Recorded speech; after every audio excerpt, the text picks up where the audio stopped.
Good morning to all, सभी को नमस्कार। आज के इस वीडियो के अंदर अपन बात करेंगे नर्सिंग प्रोसेस के बारे में। ये बहुत ही इंपॉर्टेंट है बच्चों, वीवीआई के अंदर डाल दीजिएगा। एग्जाम के अंदर क्वेश्चन देखने को मिलता है, लॉन्ग क्वेश्चन के अंदर रहेगा, 15 नंबर का क्वेश्चन एग्जाम के अंदर देखने को मिलता है। आज के इस वीडियो के अंदर बात करेंगे नर्सिंग प्रोसेस का एक बेसिक इंट्रोडक्शन के बारे में बात करेंगे। साथ ही साथ में नर्सिंग प्रक्रिया का अर्थ और उसकी परिभाषा के बारे में बात करेंगे, क्या अर्थ होता है, क्या परिभाषा होती है। साथ ही साथ में characteristics of the nursing process, उसकी क्या विशेषता होती है उसके बारे में बात करेंगे। उसके बाद में क्या पर्पज होता है, उद्देश्य के बारे में बात करेंगे। तो इतने प्रकार के और उसके विशेषता के बाद में एडवांटेज कौन कौन से होते हैं उनके बारे में बात करेंगे। तो उसके बाद में नेक्स्ट स्टेप रहेगा इसका। तो आज के इस वीडियो के अंदर नर्सिंग प्रोसेस, जिसके अंदर उनका बेसिक इंट्रोडक्शन, साथ ही साथ में उनका मीनिंग्स, उनका अर्थ, मीनिंग्स, अर्थ, डेफिनेशन, उनके क्या पर्पज होते हैं, क्या कैरेक्टरिस्टिक होते हैं, क्या लाभ होते हैं, सभी प्रकार की कहानी आज के इस वीडियो के अंदर देखेंगे। इसका मतलब है कि ये वीडियो है वो बहुत इंपॉर्टेंट रहने वाला है। हर नर्सिंग जो कर रहे हैं, नर्सिंग स्टूडेंट हैं, उनके लिए ये नर्सिंग प्रक्रिया है, ये जाननी बहुत जरूरी है। बच्चों, आप जानते हैं कि जब हॉस्पिटल के अंदर मरीज आता है, जब हॉस्पिटल के अंदर मरीज आता है, जब हॉस्पिटल के अंदर मरीज आता है तो उसके अंदर सबसे पहले क्या करते हैं? मरीज आया डायरेक्ट इंजेक्शन लगा देंगे? नहीं। जब मरीज आता है तो उसका स्टेप बाय स्टेप फॉलो करते हैं और उसका ट्रीटमेंट स्टार्ट किया जाता है। तो सबसे पहले बच्चों आप जानते हैं कि जब मरीज हॉस्पिटल के अंदर आता है तो उसको करते हैं असेसमेंट करते हैं। असेसमेंट करेंगे। असेसमेंट, असेसमेंट का मतलब होता है आंकलन। जांच पड़ताल करेंगे कि मरीज की क्या कंडीशन है, क्या प्रॉब्लम है, एक्चुअल प्रॉब्लम क्या है, रियल प्रॉब्लम क्या है। उनके ऑब्जेक्टिव और सब्जेक्टिव डाटा तैयार करते हैं। साथ ही साथ में फिजिकल एग्जामिनेशन और पर्सनल हिस्ट्री का एग्जामिनेशन किया जाता है, देखभाल किया जाता है। ऐसा करने से क्या होगा कि मरीज का क्या दिक्कत है उसके बारे में, रियल या एक्चुअल प्रॉब्लम क्या है उसके बारे में मालूम पड़ेगा। जब असेसमेंट करना हो जाता है तो उस कंडीशन में क्या बनाएंगे? डायग्नोसिस बनाएंगे। डायग्नोसिस वह कंडीशन जिसके अंतर्गत मरीज है किस टाइप की बीमारी लेके आया है, उस ऑब्जेक्टिव और subjective laboratory investigation, physical examination और पेशेंट हिस्ट्री के द्वारा यह मालूम होता है, ये प्रतीत होता है कि मरीज को यह बीमारी हो सकती है। मरीज को क्या हो सकता है? टाइफाइड है, मलेरिया हो सकता है, डेंगू हो सकता है या टीबी हो सकती है। तो इस प्रकार से सभी क्लिनिकल फीचर को देखने के बाद में एक डायग्नोसिस बनाया जाता है। अब डायग्नोसिस एक ऐसी कंडीशन जिसके अंतर्गत मरीज की एक रियल बीमारी के बारे में मालूम पड़ जाता है। डॉक्टर कोई भगवान नहीं होते हैं कि मरीज को देख करके उसको डायरेक्ट बोलते हैं कि ये बीमारी होगी, नहीं। पहले सबसे पहले जैसे ही हॉस्पिटल के अंदर मरीज आता है उसका फिजिकल एग्जामिनेशन किया जाता है, पर्सनल हिस्ट्री, पेशेंट हिस्ट्री ली जाती है, उनके सब्जेक्टिव ऑब्जेक्टिव डाटा को कलेक्शन किया जाता है, इकट्ठा किया जाता है और उसके बाद में लेबोरेटरी जांच और ये सारे डाटा को देखते हैं, तालमोल करते हैं और उसके बाद में एक डायग्नोसिस बनाया जाता है कि ये patient is suffering from the this type of the disease condition. जब मालूम पड़ जाता है कि मरीज को एड्स हुआ है, मरीज को कैंसर वाली कंडीशन है, टीबी है या रेस्पिरेटरी प्रॉब्लम है या हार्ट की प्रॉब्लम है या मलेरिया है या डेंगू है, ऐसी कंडीशन के अंदर क्या करेंगे? प्लान बनाएंगे। क्या बनाएंगे बच्चों? प्लानिंग करेंगे। और उस प्लानिंग के बाद में प्लान करेंगे कि मरीज यहां से ठीक हो जाएगा या घर पे ट्रीटमेंट करना होगा या ऑपरेशन होगा, किन किन डॉक्टर की रिक्वायरमेंट होगी, कितना बजट की रिक्वायरमेंट होगी और क्या करना होगा, मरीज कितने दिन तक हॉस्पिटल में यदि ठहरता है, कोई भी सर्जरी होती है तो हॉस्पिटल के अंदर कितना दिन तक ठहरना पड़ेगा। सभी प्रकार की, तमाम प्रकार की प्लानिंग की जाती है। उस प्लानिंग के बाद में इंप्लीमेंटेशन होता है।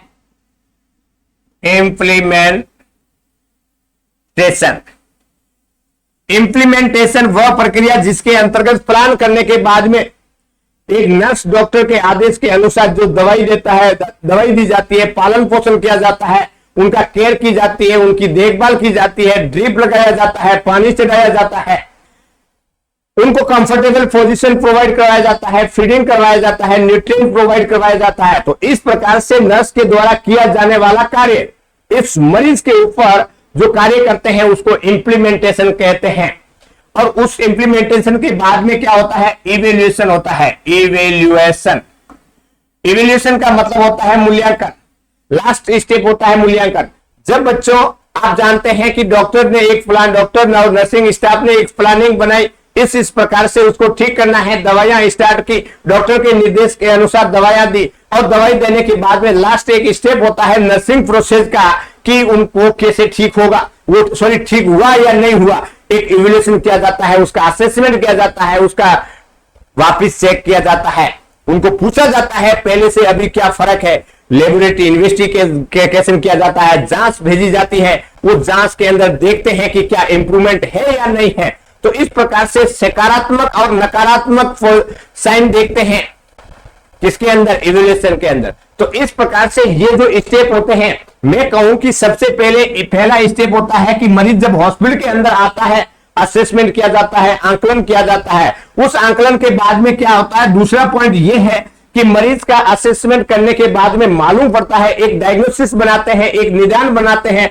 और उस निदान के अकॉर्डिंग क्या करते हैं, अपन ट्रीटमेंट स्टार्ट करेंगे। तो डायग्नोसिस तैयार करते हैं, डायग्नोसिस के बाद में मालूम पड़ जाता है कि मरीज इस प्रकार की बीमारी हो सकती है या है। तो ऐसी कंडीशन में एक प्लान बनाते हैं, एक प्लान तैयार करते हैं, योजना बनाते हैं कि मरीज का ट्रीटमेंट के अंदर क्या क्या करना होगा, कितना टाइम लगेगा, कितना डॉक्टर की जरूरत है, मरीज को भर्ती करना पड़ेगा, मरीज को ऑपरेशन करना पड़ेगा, या घर पे ट्रीटमेंट करके वापस दिखाएगा तो ठीक होगा। एक प्लान किया जाता है, प्लान तैयार करते हैं।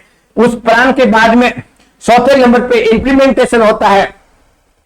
डॉक्टर के निर्देश के अनुसार दवाई दी जाती है।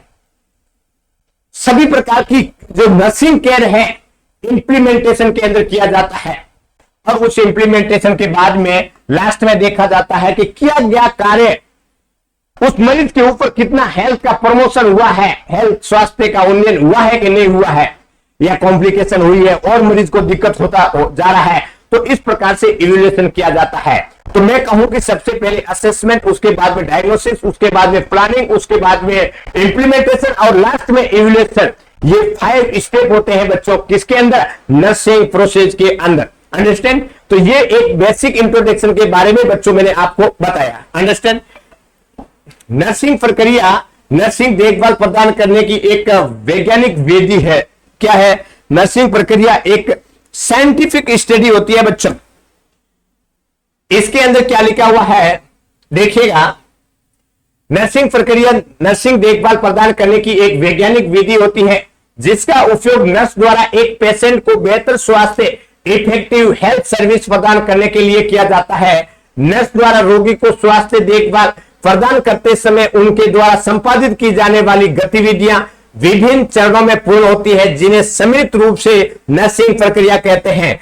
क्योंकि नर्सिंग प्रोसेस के सभी चरण एक क्रम से घटित होते हैं, व्यवस्थित होते हैं, और प्रत्येक चरण का अपना एक उद्देश्य होता है। यही कारण है कि नर्सिंग प्रक्रिया एक क्रमबद्ध होती है, एक सिस्टेमेटिक होती है, एक पर्पसफुल प्रणाली होती है। नर्सिंग प्रोसेस एक नर्स द्वारा प्रदान की जाने वाली नर्सिंग देखभाल के लिए एक आधारभूत स्ट्रक्चर प्रदान करती है, जो कि उसे बेहतर और प्रभावी सेवाएं प्रदान करने में मददगार होती है। बच्चों, मैंने आपको यह बताया कि जब मरीज हॉस्पिटल के अंदर आता है, ऐसी कंडीशन के अंदर क्या किया जाता है, एक सिस्टमेटिक तरीके से उसकी जांच की जाती है। इस प्रकार से नर्सिंग प्रक्रिया एक साइंटिफिक स्टडी और एक साइंटिफिक तरीका होता है। आप जानते हैं कि कोई भी कार्य करते हैं उसके अंदर क्या होता है, एक स्टेप होता है, एक स्टैंडर्ड प्रोटोकॉल होता है। उस स्टैंडर्ड प्रोटोकॉल का पालन करते हुए एक सिस्टमेटिक तरीके से क्या करते हैं, कार्य करते हैं। इस प्रकार से किया जाने वाला कार्य होता है एक नर्स के लिए एक बेस प्रदान करता है मरीज को ठीक होने के लिए। इस प्रकार से नर्सिंग प्रोसेस के अंदर जो फेजेज होते हैं, जो स्टेप होते हैं, जो चरण होते हैं, वो क्रमबद्ध होते हैं, एक के बाद एक निरंतर कार्य करते रहते हैं, जो कि पर्पसफुल होते हैं। नेक्स्ट बात करते हैं नर्सिंग प्रक्रिया का अर्थ और उनकी परिभाषा हेडिंग डालिएगा बच्चों। नर्सिंग प्रोसेस एक नर्स द्वारा रोगी को देखभाल प्रदान करते समय उपयोग में लिए जाने वाले विभिन्न चरणों को प्रदर्शित करती है। बच्चों आप जानते हैं कि नर्सिंग प्रोसेस है जो मरीज का केयर करते हैं और उस केयर के दौरान क्या करते हैं, इस स्टेप का यूज किया जाता है। नर्सिंग डेफिनेशन के बारे में बात करते हैं, देखिएगा हेडिंग डालिएगा बच्चों, डेफिनेशन के बारे में बात करते हैं, बहुत इंपॉर्टेंट है। इस प्रकार से बच्चों आपको नर्सिंग प्रोसेस का डेफिनेशन, उनका पर्पस, उनकी कैरेक्टरिस्टिक्स, उनके एडवांटेज आपको ध्यान में रखना है। उसके साथ साथ में कौन से स्टेप है, जैसे असेसमेंट है, डायग्नोसिस है, प्लानिंग है, इंप्लीमेंटेशन है और इवैल्यूएशन है, इनके बारे में एक एक के बारे में आपको पूरा डिटेल के साथ में ध्यान रखना है, समझना है कि जब मरीज हॉस्पिटल के अंदर आता है तो असेसमेंट किस प्रकार से किया जाएगा, किन किन बातों का ध्यान रखेगा, क्या क्या हिस्ट्री कलेक्शन की जाएगी, किन किन बात पैरामीटर्स है वो उसको यूज किया जाएंगे, ये सब असेसमेंट के अंदर बात करेंगे। पूरा पूरा डिटेल के साथ में पढ़ेंगे, हड़बड़ाने की जरूरत नहीं है। नर्सिंग प्रक्रिया परस्पर व्यक्तिगत कार्यों के व्यवस्थित एवं सोद्देश्य समूह के रूप में परिभाषित की जा सकती है। नर्सिंग प्रक्रिया एक व्यक्तिगत कार्यों के एक सिस्टमेटिक तरीके से किया जाने वाला कार्य है जिसका कुछ उद्देश्य होता है, कुछ क्या होता है, पर्पज होता है। दूसरा है नर्सिंग प्रक्रिया मरीज की समस्याओं का निर्धारण करने, बहुत ही इंपॉर्टेंट है। नर्सिंग प्रक्रिया क्या की जाती है, इस नर्सिंग प्रक्रिया के द्वारा बच्चों क्या किया जाता है, मरीजों की समस्या का निर्धारण करना। What is the problem to the patient, है ना, find out the problem, a real problem, actual problem क्या है उसको देखा जाता है। उनको समस्याओं का निर्धारण करने के बाद में हल करने के लिए एक योजना बनाते हैं और उस योजना के अनुसार क्या किया जाता है, कार्य प्रारंभ किया जाता है, जिसको क्रियान्वयन करने के लिए दूसरे लोगों को सौंपने तथा योजना का पता की गई समस्याओं को हल करने कित हद तक प्रभावी हुई है, इस बात का मूल्यांकन करने का एक क्रमबद्ध एवं व्यवस्थित तरीका होता है। मेरे कहने का मतलब यह हुआ कि जब मरीज हॉस्पिटल के अंदर, नर्सिंग प्रोसेस वह प्रक्रिया जिसके अंतर्गत जब मरीज हॉस्पिटल के अंदर आता है तो ऐसी कंडीशन के अंदर उसका आकलन किया जाता है, प्रॉब्लम को देखा जाता है, निर्धारण किया जाता है, उस प्रॉब्लम के अनुसार क्या बनाया जाता है, डायग्नोसिस या निदान बनाया जाता है, निदान के बाद में योजना बनाते हैं, योजना के बाद में कार्य किए जाते हैं और उस कार्य का क्या प्रभाव रहा उसको देखा जाता है। इस प्रकार से एक नर्सिंग प्रोसेस के अंदर क्रमबद्ध तरीके से किया जाने वाला कार्य होता है, एक व्यवस्थित तरीका होता है। ठीक है, ये प्रोसेस है बच्चों, ये इनकी डेफिनेशन है। तो दो डेफिनेशन बच्चों पढ़ी है तो देखना है, स्क्रीनशॉट लेना है तो बच्चों ले लीजिएगा, एक यहां से स्क्रीनशॉट लीजिए। उसके बाद में दूसरी डेफिनेशन का स्क्रीनशॉट यहां तक ले लीजिएगा हिंदी में। नेक्स्ट बात करते हैं विशेषता के बारे में, हेडिंग डालिएगा नर्सिंग प्रक्रिया की विशेषता। नर्सिंग प्रक्रिया की क्या विशेषता है उसके बारे में बात करते हैं। देखिए, नर्सिंग प्रक्रिया एक पर्पजफुल होती है। ऐसा नहीं है कि हॉस्पिटल के अंदर हॉस्पिटल सीडीओ से ऑपरेशन थिएटर तक पहुंचाने का नहीं, एक पर्पज होता है, एक उद्देश्य होता है कि इस प्रकार से करने से मरीज की एक्चुअल बीमारी के बारे में मालूम पड़ेगा, एक्चुअल ट्रीटमेंट होगा, मरीज जल्दी ठीक होगा, कॉम्प्लिकेशन नहीं होगी। अंडरस्टैंड? तो एक पर्पजफुल होता है, बहुत इंपॉर्टेंट है। ये एक वैज्ञानिक मेथड है जो नर्स को बेहतर स्वास्थ्य सेवाएं प्रदान करने में मदद मिलती है। एक साइंटिफिक मेथड है। इस साइंटिफिक मेथड के अंदर बताया गया है कि एक मरीज को कैसे ट्रीट करना है, कैसे उसका ट्रीटमेंट होगा, किस प्रकार से केयर की जाती है, किस प्रकार से देखभाल की जाती है, ये सभी प्रकार की प्रक्रिया है। एक साइंटिफिक तरीके से एक तैयार की गई प्रक्रिया होती है जो नर्स के द्वारा मरीज के ऊपर किए जाने वाले कार्य के लिए बहुत इंपॉर्टेंट होती है, महत्व होती है। ये एक ऑर्डरली होती है जिसके विभिन्न चरण एक क्रमबद्ध से घटित होते हैं, जैसे असेसमेंट, डायग्नोसिस, प्लानिंग, इवैल्यूएशन और इंप्लीमेंटेशन और इवैल्यूएशन। इस प्रकार से इसके बाद में ये, इसके बाद में ये, इसके बाद में ये होता है। अंडरस्टैंड? ऑर्डरली होती है, ये एक प्लान होती है। इस प्रकार से नर्सिंग प्रोसेस एक प्लान किया जाता है कि मरीज को किस हिसाब से क्या ट्रीटमेंट करना है, एक प्लान तैयार करते हैं, प्लान होती है। ऐसा नहीं है कि मरीज हॉस्पिटल के अंदर आया और उसको सुई लगाया और उसको बोला कि ये बस ठीक हो जाएगा, नहीं, सभी प्रकार की प्रक्रिया है, एक प्लान बनाते हैं, प्लान होती है, प्लान के अकॉर्डिंग कार्य करते हैं। प्रॉब्लम ओरिएंटेड होती है, क्या प्रॉब्लम है उसको मेन फोकस किया जाता है, उसको देखा जाता है। ये नर्स द्वारा संपादित की जाने वाली गतिविधियों के लिए एक आधारभूत ढांचा प्रदान करती है। इस प्रकार से बच्चों 7 प्रकार की विशेषता है, पर्पसफुल होती है, साइंटिफिक मेथड होता है, ऑर्डरली होती है, प्लान्ड होती है, सिस्टमेटिक होती है, प्रॉब्लम ओरिएंटेड होती है और एक बेस तैयार करती है ना, आधारभूत ढांचा प्रदान करती है मरीज की स्वास्थ्य सेवाओं के लिए। अंडरस्टैंड? तो इस प्रकार के ये विशेषताओं के बारे में आप लोगों को मालूम पड़ गया। अब बात करते हैं उद्देश्य। नर्सिंग प्रोसेस एक नर्स उसके द्वारा संपादित की जाने वाली गतिविधियों का ऑर्डरली योजनाबद्ध ढंग से पूर्ण मदद करती है। वो पेशेंट को बेहतर स्वास्थ्य सेवाएं प्रदान कर सके, उनकी समस्याओं को प्रभावी ढंग से हल कर सके। नर्सिंग प्रक्रिया के मुख्य उद्देश्य निम्न प्रकार के होते हैं। अब उद्देश्यों के बारे में बात कर रहे हैं बच्चों। आप जानते हैं कि ये ऑर्डरली और योजनाबद्ध तरीके से संपन्न कंप्रिहेंसिव देखभाल प्रदान करने में नर्स की मदद करती है। कंप्रिहेंसिव केयर वह केयर जिसके अंतर्गत संपूर्ण प्रकार की उसकी केयर या देखभाल किया जाता है।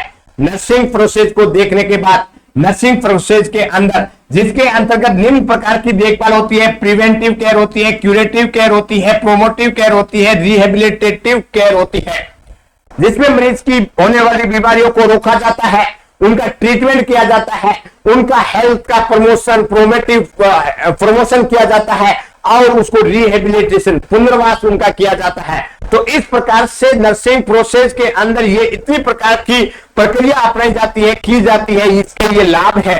साथ ही साथ में नर्स द्वारा उपलब्ध संसाधन जिसमें मानव संसाधन, धन, सामग्री आदि का उचित उपयोग करना सुनिश्चित करना, इसके फलस्वरूप नर्स उपलब्ध संसाधनों द्वारा ही बेहतर स्वास्थ्य सेवाएं प्रदान कर पाती है। आप जानते हैं कि एक प्रकार के एक सिस्टमेटिक तरीके से किया गया कार्य जिसके अंतर्गत समय की बचत होती है, सामग्री की बचत होती है। आप जानते हैं कि एक सिस्टम स्टेप बाय स्टेप से किया जाने वाला कार्य वो मरीज के लिए 100% कारगर रहता है। ठीक है, इस प्रकार से उकड़ सुकड़ करने से क्या होगा, टाइम भी वेस्ट होगा, सामग्री भी वेस्ट होगा और मरीज का इवोल्यूशन हेल्थ का प्रमोशन नहीं हो पाएगा। तो फिर वापस रिस्टार्ट करेंगे, वापस दवाइयां देंगे, कॉम्प्लिकेशन हो जाएगी। तो इस प्रकार से एक नर्सिंग प्रोसेस है, एक क्रमबद्ध तरीके से करते हैं जिसके वजह से मानव संसाधन, धन और सामग्री का उचित उपयोग होता है। नर्स द्वारा समय की बचत सुनिश्चित करना, नर्सिंग देखभाल के पर्पसफुल और सिस्टमेटिक बनाना। ठीक है ना, तो पर्पसफुल बनाते हैं, सिस्टमेटिक बनाते हैं। ये क्या बच्चों है, ये 4 प्रकार के उद्देश्य है, उसके बारे में बात किए। अब बात करते हैं लाभ के बारे में। बच्चों देखिएगा कि क्या लाभ है, नर्सिंग प्रोसेस कर रहे हैं तो उसके लाभ क्या है, फायदा क्या है, क्यों किया जाता है, ऐसा क्यों करें, आए और इंजेक्शन दे, टिकिया गोली दे और उनको घर भेज दे। 3 बजे वाली 12 बजे वाली बस में मरीज आया है और 3 बजे वाली बस में वापस चला जाएगा। ऐसा क्यों किया जाता है, इतना टाइम क्यों लगाया जाता है, इस प्रकार से देखभाल क्यों की जाती है, क्या फायदा होगा, क्या बेनिफिट होगा, उसके बारे में बात करते हैं। बच्चों हेडिंग डालिएगा advantage of nursing process, heading डालिएगा advantage of nursing process.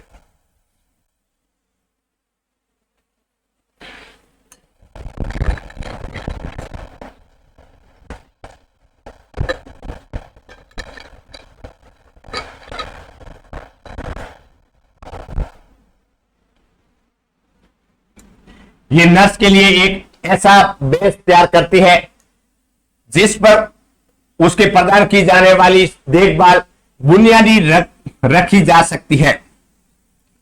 Nursing process एक नर्स के द्वारा जो मरीज की देखभाल की जाती है तो उसका एक बेस तैयार होता है कि क्या करना है, किस प्रकार से ट्रीटमेंट होगा, किन किन संसाधनों की जरूरत होगी, उनके बारे में मालूम पड़ता है। ये नर्स द्वारा बेहतर एवं प्रभावी सेवाओं प्रदान करने में सहायक होती है। एक नर्सिंग प्रोसेस के द्वारा एक बेहतर तरीके से उसका ट्रीटमेंट हो सकता है, उसका इफेक्ट होगा वो ज्यादा होगा। ये रोगी की प्लान और व्यवस्थित ढंग से स्वास्थ्य देखभाल प्रदान करने में मदद करती है। एक प्लान बनाते हैं, एक प्लान के अकॉर्डिंग ट्रीटमेंट किया जाता है, सिस्टमेटिक किया जाता है। ये रोगी की वास्तविक समस्या और आवश्यकताओं का पता कर उसके बाद में देखभाल प्रदान करने में सहायक होती है। सिर्फ प्रॉब्लम, क्या प्रॉब्लम है, व्हाट इज द रिक्वायरमेंट, मरीज को क्या जरूरत है, कौन सी दवाई पड़ेगी, कौन सा इंजेक्शन पड़ेगा, नर्सिंग प्रोसेस करेंगे, उसके द्वारा डायग्नोसिस बनेगा, ट्रीटमेंट होगा। इस प्रकार से एक्चुअल प्रॉब्लम का पता किया जाता है और नर्सिंग देखभाल करने के लिए बेहतर होता है। ये उपलब्ध संसाधन मानव है, धन है, सामग्री है, में यथासंभव सर्वश्रेष्ठ देखभाल करने में नर्स की मदद करती है। कौन कौन से इक्विपमेंट की रिक्वायरमेंट होगी, यदि मालूम पड़ जाता है कि उसको इस प्रकार से करेंगे, ये करेंगे, तो सारे उपकरण लेके जाएंगे, सभी प्रकार की दवाइयां दे देंगे, टाइम पे देंगे, टाइम पे होगा, सभी केयर अच्छी तरीके से होगी। एक नर्सिंग केयर प्लान के अंदर एक परमानेंट पूरा लिखा रहेगा कि इसके बाद में क्या क्या होगा, स्टेप बाय स्टेज करेंगे। टाइम की बचत होगी, सामग्री की बचत होगी, मानव की ज्यादा लोगों की जरूरत नहीं होगी और एक आदमी इस पे कार्य कर सकता है, क्योंकि उनको सब मालूम है कि नर्स ये कंडीशन है। नर्सिंग प्रक्रिया के अनुसार कार्य करने की देखभाल योजनाबद्ध हो जाती है, जो समय की बचत को सुनिश्चित करता है। ये नव परिवर्तनकारी नर्सिंग देखभाल को प्रोत्साहन देती है। ये आवश्यकता अनुसार नर्स को वैकल्पिक नर्सिंग देखभाल, अल्टरनेटिव नर्सिंग केयर प्रदान करने में सहायता करती है। अल्टरनेटिव नर्सिंग केयर करने के लिए इंपॉर्टेंट है। ये नर्स द्वारा प्रदान की जाने वाली देखभाल में प्रायोरिटी निर्धारण करने में उनकी मदद करती है। वर्ड है बच्चों, ध्यान रखना, प्रायोरिटी। प्रायोरिटी का मतलब होता है प्राथमिकता। आप जानते हैं कि नर्सिंग प्रोसेस जिसके अंदर सिस्टमेटिक तरीके से किया जाने वाला कार्य है, जिसके अंतर्गत मरीज का यह मालूम पड़ा किया जा सकता है कि मरीज का ट्रीटमेंट कितना जल्दी करना है, किस टाइप के मरीज है, किस प्रकार की बीमारी है, किस प्रकार की प्रायोरिटी देनी है, ये नर्सिंग प्रोसेस के द्वारा मालूम पड़ता है। ऐसा पेशेंट जो हार्ट वाले पेशेंट है, कार्डियक पेशेंट है, रेस्पिरेटरी प्रॉब्लम से ग्रसित पेशेंट है, उनको प्रायोरिटी पहले देंगे किसकी तुलना में, जो फ्रैक्चर वाले हैं। फ्रैक्चर वाला है तो क्या है, उसको हड्डी को सपोर्ट दे देंगे और ब्लीडिंग है उसको रोक देंगे, उसके बाद में ट्रीटमेंट होगा। जैसे मरीज को बुखार आया हुआ है, तो बुखार आया हुआ तो क्या हुआ, बुखार आया तो उसको थोड़ा वेट कर सकते हैं, परंतु ऐसा पर्सन जो सांस में तकलीफ हो रही है, यदि उसको प्रॉपर रूप से ऑक्सीजन तुरंत नहीं दिया तो मरीज की डेथ हो सकती है, कोमा में जा सकता है, अनकॉन्शियस हो सकता है। तो प्रायोरिटी का मालूम पड़ जाता है नर्सिंग प्रोसेस करने से। ये नर्सिंग देखभाल का उचित इवैल्यूएशन होना भी सुनिश्चित करती है। मूल्यांकन करने की प्रक्रिया का एक चरण होता है। आप जानते हैं कि नर्सिंग प्रक्रिया के अंदर लास्ट में सभी प्रकार के कार्य करने के बाद में एक इवैल्यूएशन किया जाता है, मूल्यांकन किया जाता है। मरीज के सकारात्मक नकारात्मक प्रभाव है, नेगेटिव पॉजिटिव जो इफेक्ट है, उसका मूल्यांकन किया जाता है, फाइंड आउट किया जाता है कि मरीज का इंप्रूवमेंट हो रहा है या नहीं हो रहा। तो इस प्रकार से ये क्या है, उनके एडवांटेज है। बच्चों, आज के इस वीडियो के अंदर मैंने आपको क्या बताया, मैंने आपको यह बताया कि नर्सिंग प्रोसेस का एक बेसिक इंट्रोडक्शन, उसका मीनिंग्स, उसका डेफिनेशन, साथ ही साथ में उसकी विशेषताएं, उनके पर्पस और साथ में लास्ट में क्या बताए, इनके एडवांटेज के बारे में बात किए। अब नेक्स्ट बात करते हैं, नर्सिंग प्रोसेस है, नर्सिंग प्रक्रिया के स्टेप के बारे में बात करते हैं। स्टेप के बारे में, नर्सिंग प्रोसेस के स्टेप के बारे में बात करते हैं, जिसमें नर्सिंग 5 चरण होते हैं बच्चों, इंपॉर्टेंट है, वीवीआई है। सबसे पहले असेसमेंट, दूसरे नंबर पे है नर्सिंग प्रॉब्लम या नर्सिंग डायग्नोसिस, उसके बाद में प्लानिंग होता है, उसके बाद में इंप्लीमेंटेशन होता है, उसके बाद में इवैल्यूएशन होता है। Assessment is the first step होता है बच्चों, ध्यान रखना, स्टेप होता है। Evaluation is the last step होता है, लास्ट स्टेप। क्वेश्चन आपका डायरेक्ट एग्जाम के अंदर आएगा, ठीक है ना। और एक ये क्वेश्चन आता है कि किसके बाद में क्या होगा, सबसे पहले असेसमेंट, उसके बाद में डायग्नोसिस, उसके बाद में प्लानिंग, उसके बाद में इंप्लीमेंटेशन और इसके बाद में इंप्लीमेंटेशन और उसके बाद में इवैल्यूएशन। तो इस प्रकार से ये सीक्वेंस वाइज है, वो भी आपको ध्यान में रखना है। और आज के इस वीडियो के अंदर मैंने आपको बच्चों यही स्टेप बताए हैं। इस प्रकार से डायग्राम में आपको देखने को मिल रहा होगा बच्चों, ये डायग्राम है, देखिएगा ये डायग्राम है, देखिएगा नर्सिंग प्रोसेस के विभिन्न चरण। इसमें देखिएगा ये 5 प्रकार के फेसेज है। सबसे पहले असेसमेंट, नर्सिंग डायग्नोसिस, उसके बाद में प्लानिंग, इंप्लीमेंटेशन और इवैल्यूएशन। दूसरा जो स्टेप है यहां पे भी दिया गया है, स्टेप ऑफ नर्सिंग प्रोसेस, जिसके अंदर डायग्नोस्टिक स्पेस में assessment, analysis, problem, planning, diagnostic step में असेसमेंट और एनालिसिस ऑफ प्रॉब्लम देखा जाता है। मैनेजमेंट के अंदर प्लानिंग, इंप्लीमेंटेशन और इवैल्यूएशन किया जाता है। तो इस प्रकार से बच्चों आज के इस फेज के अंदर 5 प्रकार के जो नर्सिंग असेसमेंट है उनके बारे में बात किए। अब नेक्स्ट वीडियो के अंदर अपन एक के बारे में बात करेंगे। असेसमेंट में क्या होता है, कैसे होते हैं, कितने टाइप्स का होता है और किस प्रकार से असेसमेंट किया जाता है, सभी प्रकार की तमाम प्रकार की जानकारी नेक्स्ट वीडियो के अंदर पढ़ेंगे। आज के इस वीडियो के अंदर इतना ही। धन्यवाद। हरिओम हरिओम।